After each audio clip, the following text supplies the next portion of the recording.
Göygöl rayonunda Rumıniya Milli Gününə həsr olunan folklor gecəsi təşkil edilib. Tədbir Göygöl rayon İcra Hakimiyyətinin və Mədəniyyət Nazirliyinin birgə dəstəyi ilə keçirilib.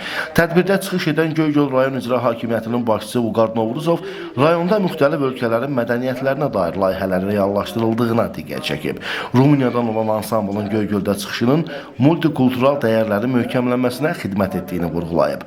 Bu kimi tədbirlərin iki ölkə arasında dostluq münasibətlərinin inkişafına töhfə verəcəyini deyib. Rumıniyanın Azərbaycandakı fövqəladə və səlahiyyətli səfiri Vasiliy Suar çıxışında dinamik inkişaf edən Rumıniya-Azərbaycan dostluq əlaqələrinə toxunub. Mədən əməkdaşlığın xalqları daha da yaxınlaşdırdığını söyləyərək, bu konsertin Rumıniya Milli Gününə böyük töhfə olduğunu diqqətə çatdırıb. Səfir göstərilən qonaqpərvərliyə görə təşəkkürünü bildirib. Приехали в Göygöl с подарком. Göygölə hədiyyə ilə gəlmişik. Bizdə Rumıniya Milli Günü keçirilib. Bu il bu bayramı xüsusilə qeyd edirik. Konsert proqramına Sumqayıt şəhərindən başladıq. Daha sonra Buxarestdə və Bakıda, bugün isə Göygöldəyik. Niyə Göygöldə? Ona görə ki, burada 2-ci Dünya müharibəsində iştirak etmiş 106 Rumun əskərinin məzarı var.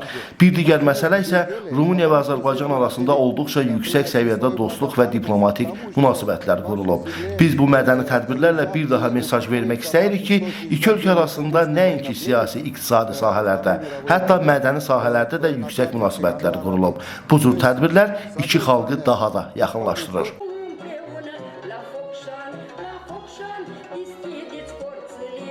Rəsmi hissədən sonra Rumıniyanın Fokşani şəhərinin Tara Françeyi peşəkar folklor ansamblının ifasında Rumun rəqsləri, milli musiqiləri və ənənəvi geyimləri təqdim edilib. Rayon Mədəniyyət Mərkəzində keçirilən konsert proqramı Rumıniya folklorunun zəngin mədəni irsini tanıtmaq məqsədi daşıyıb.